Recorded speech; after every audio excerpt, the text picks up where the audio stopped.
Hello, it's Soul. Welcome to another episode of Warcraft Weekly, and hey, look at that. Blizzard is causing ripples again. Last week, Mike Ybarra, the head of Blizzard, released a statement following the big news that Activision Blizzard would be acquired by some company called Microsoft. He said that we have some exciting things to announce, and you know what? It was pretty exciting. Earlier this week, Blizzard informed the planet that it's working on a brand new IP in the survival game genre. It's definitely called Unannounced Survival Game, which is literally the worst title because it's sort of announced. So it should be called Internal Pre-Alpha Game or Project Soon. The story is exciting for a number of reasons, but first, let's be a little bit more grounded and talk about why it's not that exciting, because guess what? Not everyone likes everything. For those of you who are not familiar, survival games throw you, the user, into a large open world with randomly generated locations and conditions, and while starting with pretty much nothing, you're meant to find a way to survive for as long as you can. In most cases, you find or build a shelter. You craft weapons and armor and stuff, and then you venture out and explore and come back for safety, but you mostly venture out and explore, living off the land and carving a slice of this world out for yourself, sometimes allowing for some ridiculously creative dwellings, like, player housing, and maybe have a unique adventure experience. That is, until something or someone comes along and tears all of that down. The survival genre isn't exactly about winning the game, but it's more like working with what's given, based on the numerous conditions and random variables and encounters along the way that eventually turn into your own story experience.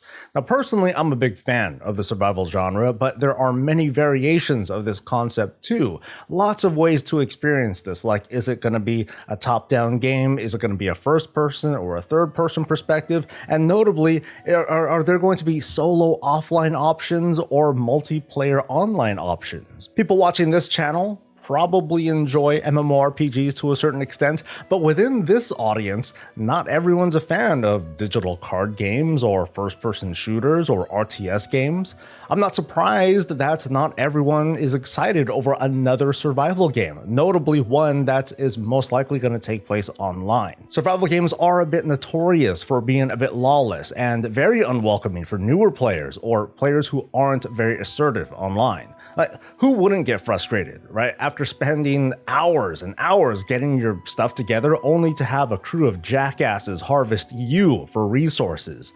Doesn't sound like a whole lot of fun. But with all of that said, we have no idea what to expect. The game is far enough to be playable internally, and it seems like folks within Blizzard are enjoying it, but that's all we know. With the announcement, though, came a pair of pictures that are worth taking a closer look at, and I should first point out that these could mean absolutely nothing. This first shot could simply illustrate the metaphorical escape from reality and into a world of fantasy. But let's speculate, because that's always fun. This could also be a kind of gateway between different realms or biomes that maybe players can travel between. Are we going to adventure our way towards exploring that castle up in the sky?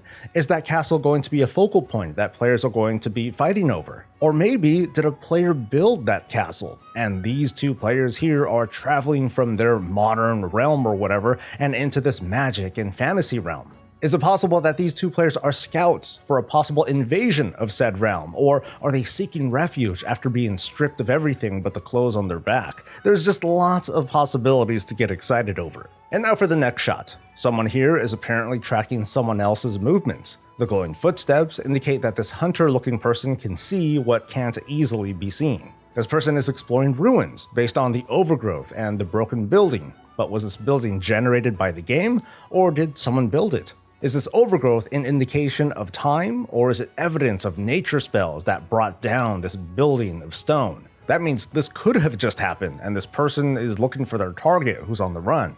The animal helmet and other skins sort of indicate that this armor was crafted out of monsters. Maybe the gameplay has a sort of Monster Hunter feel, but maybe not. Maybe this is the monster, just in humanoid form, and has the capability to track players' movements. I'm excited for this game because, one, I like the genre, but also because I can say with some certainty that Blizzard is going to try something a little bit different. Blizzard is notorious for carefully borrowing ideas and creating something unique out of it, although whether it's going to be good or not is always going to be a toss-up. I have a feeling though that they want to make the kind of survival game that is a little bit more welcoming to its audience, where players don't just survive but have more opportunities to live and thrive. So a survival game that has, I guess, a separate PvE cooperative mode. So imagine maybe being dropped into the Barrens in Warcraft with a bunch of other people. Maybe collectively we can build our own version of the Crossroads village together and defend against centaur attacks that happen every so often. Perhaps after we develop, we can encroach our way into the Wailing Caverns, something like that. Hopefully they'll also have game modes with more traditional rules, like fewer rules, the kind that help the genre grow as it has been as a living social game. It'll probably be at least, like 2 or 3 years before this game comes out minimum.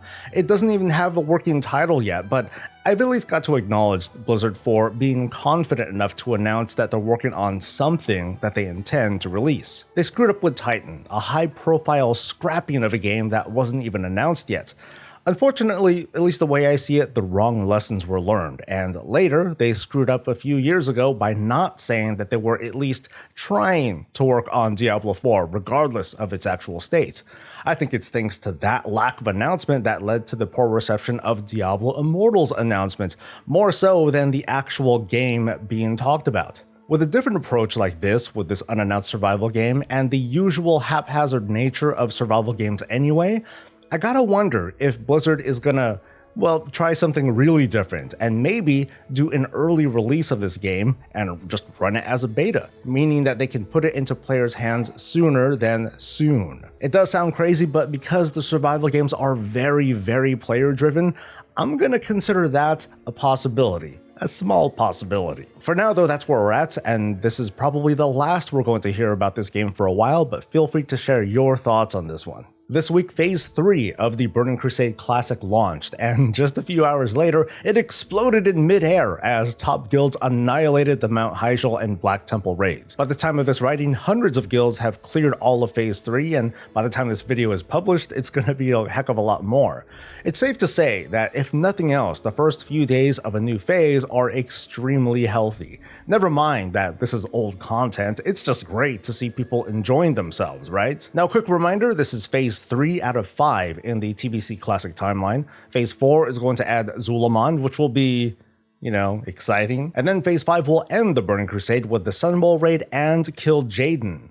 I just realized this is not Kill Jaden. Those of us who have a recurring 6-month subscription to WoW will receive Wen Lo, the River's Edge, as a gift that you will find in your Battle.net client. As a crazy bonus, users in the China region apparently receive the Spectral Tiger mount as well, usable only in Burning Crusade Classic, mind you, but somewhere out there are people who've paid like hundreds, maybe thousands for this mount, the original NFT. That aside, at this point, I think we've grown accustomed to, 6-month promotions, which, by the way, can be extended via WoW token. We're used to the bundle promos and the cross promos and the like, and I think even the most ardent of critics are getting worn out. Even Asmongold is showing some small dick energy with his protest and probably inadvertently advertised the mount himself. I happened to get mine in the mail, so the 6-month sub plus WoW token trick still seems to work. Personally, if it wasn't for that, I don't think I would have picked this one up, mostly because it's kind of a cat, and I'm allergic to cats, so I automatically hate cats. Next year, though, is the year of the rabbit, and I'm pretty sure that I'm going to get that one because it's a rabbit. And now let's move on to this week's PTR build. Last week I said I wanted to shoot a video where I talk about all the remaining issues that I happen to have with patch 9.2. Small problem though, the past few builds, including this most recent one, resolved almost all of them. Go figure. So let's start with the fun stuff. More soul shapes have been found in data mining, including Elix, bats, and of course, even a Brutosaur. I gotta say, if they're going to introduce more soul shapes in the final patch of an expansion, where soul shape is, a borrowed power, there is most definitely going to be a future for soul shape beyond Shadowlands. The question though is how it's gonna go about. My prediction, at least, is that maybe it'll be a toy that's given to you via achievements, like collecting most of the soul shapes and critter shapes. Maybe it'll let you switch to a soul shape, but it only works inside rested areas. I really hope to see something like that. That way, if we want to, we can bum around town as a corgi or something. The flying achievement has been totally overhauled, addressing just about all of our concerns. As a reminder, before achieving flight involved working on a feature that wasn't for everyone, the cipher of the first ones. That involved a lot of farming and a lot of waiting for long research times, which I want to add in here was reduced by almost half in this build, which is also very nice. Back to flying though, the achievement is now linked to an entirely new meta, which involves doing a few side quests, finding some treasures, exploring the zone, and completing 6 chapters of the 9.2 campaign, which is available at the start of the 4th week of the patch, or a little over 20 days. So this decouples the zone feature from flying entirely, and you can complete most of the requirements in the first day if you're dedicated enough. So this turned out to be a great compromise. This build finally reveals where the SFO raid skip is going to happen, and it's going to be after defeating Anduin and receiving a Mourn fragment, and you need like 4 of these to unlock the skip for each difficulty. So spoiler alert, we're going to break the dang sword and not get it as loot. Sorry. Defeating Anduin is like 8 bosses into the raid though, and that's kind of a lot. I sort of miss Antorus from Legion 7.3 where there were 2 skips, but I know that that kind of feedback generally comes from the kind of raid team that progresses through a raid very slowly for, whatever reason. I'd counter-argue by pointing out that those teams maybe ought to consider extending their raid lockouts too. I just think that this is worth discussing, whether having a mid-skip in an 11-boss raid would be useful. The only complaint I have left about 9.2, like the worst thing about it, is that it's a pain in the ass for alts to help farm materials for the protoform synthesis feature, the thing that makes pets and mounts. So yeah, that's pretty much all I've got left in me. I'll try to be quick about it because I've mentioned this numerous times already. It takes roughly 1 week to unlock the protoform synthesis. When you do, materials will start dropping from mobs and that will help you craft all these things. The problem is that this unlock is not account-wide. Unless something changed and my test account is broken, only characters who have this unlocked can find these materials. That means if you have multiple alts and you're interested in crafting these cosmetics, you're gonna have to farm up ciphers and do the research to unlock the feature on each and every character before they can farm up resources that you'll end up funneling to one character anyway. 1 week isn't a very long unlock, but it's 1 unnecessary week's worth of farming and research that could be better spent on other research nodes, or no research at all if we don't want to. As of right now, each and every alt has to work this system just to feed the master, and I don't think that's cool. For now though, that's where we're at. The creation catalyst is the last feature in 9.2 that is still not testable, but the good old folks over at Wowhead have data mined information that gives strong indications on how it's going to work, and also a recent blue post puts the catalyst in better context, and that tier will be divvied out in the form of tokens. More on that in a bit. First off, new strings have been attached which point out that the catalyst is going to have a set of charges that are used every time we make a piece of tier. We have a number of charges and it's going to take some time for each charge. We just don't know how many charges that you start with, if that's going to be a thing, or what the cooldown of each charge is. But we do know that so far the catalyst will be available 8 weeks into the patch, so, something time gating. 8 weeks is also just about as long as it takes for the Horde to complete the Mythic Hall of Fame, by the way. And the time frame explains why the Creation Catalyst still isn't on the PTR, because it's technically not going to make it in for launch anyway. What is cool though is that the charges in this creation catalyst are global, meaning that it starts for everyone at the same time, even for alts. So while your main might exhaust their charges right away, by the time you get to a few of your alts, they may be sitting on like whatever the max number of charges are. For now though, I would advise people at the start of the season to save their possible tier slot candidate pieces for later conversion 8 weeks later. The impression that I get from these strings is that I guess there's a certain mindfulness in part of the WoW team because, well, this feature means different things to different players. The main difference being whether they raid or not. Raiders may see this as mostly bad luck protection. Hopefully they'll get what they want from the raid, but if not, there's a path for them to take a non-set piece and turn it into tier. Those who mostly run dungeons or PvP, you're going to see this a little bit similarly. The loot will come largely from the Great Vault. Maybe they'll get tier, maybe not, but they too can use the catalyst if they're not so lucky. This tip that I'm giving is based on speculation, but if there's a piece that you want and it's not fully upgraded via conquest or valor points, I would consider carefully upgrading it before turning it into tier so you can get that bigger item level. And in case you're wondering, or if you forgot, it doesn't matter what secondaries the non-set piece of gear has, all the secondaries on tier gear are going to be locked. That tier chest with haste mastery on it is always going to have haste mastery on it no matter what the base item is. I'm just hoping that tertiaries like avoidance or leech are going to stay on gear when it's changed into tier. I'm very interested to find out once this thing is in test. Meanwhile, tier pieces will be dropping in the form of tokens, according to the blue post. We covered this the other week, and now we know that when gear drops from a boss, an equal number of tier pieces, or I guess, well, tier tokens now, are going to drop as well. There's already a lot of conversation about personal loot and trade restrictions. We've tackled this in Castle Nathria with weapon tokens, so what's it going to be like here with tier sets and tokens? And also, is this conversation as critical as we're making it out to be? After all, thanks to the catalyst, we add a pretty reliable source of obtaining tier that isn't just a once-a-week chance per boss kill. But we also can't forget about those who don't run dungeons or PvP or raid. For them, the creation catalyst is their only path to tier. It is their progression system. But there are some unanswered questions, at least as of this writing, like what sort of gear works with this feature? Will the 226 anima gear convert into tier? Not sure. What about the 246 gear bought with the Sandworn relics? It's likely, but how about crafted gear?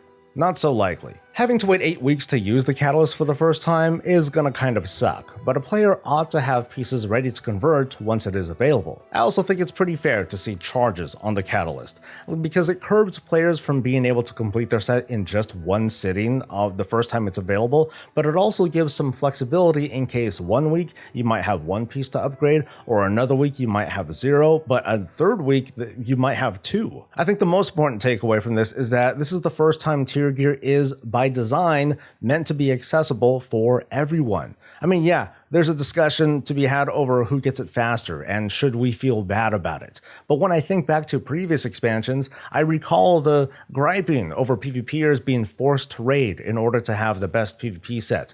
And there are folks who almost by principle don't run group content. This is a great change for everyone, and it doesn't step on anyone's toes.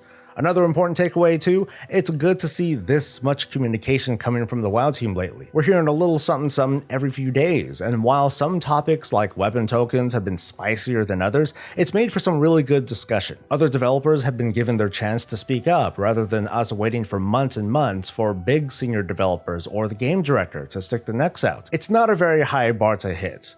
I'm glad they're doing it anyway, and that's the show. So it's been another busy week full of laughs and news and banter, and I want to show some thanks to everyone who's been visiting and saying hi and having conversations and debates and good vibes. As a very special thanks to the folks over on Twitch. The traffic there has been kind of blowing up. I really appreciate it. It's almost like I'm making a presence here. Wow. And let's not forget our wonderful, wonderful patrons, including newcomer Steve for helping keep the lights on, and of course, you for watching, for making it to the end. You guys humble me, and I am grateful. Don't forget to like the video to support the channel, subscribe for more content, and I will see you next time. Until then, stay safe, stay healthy, and stay breezy.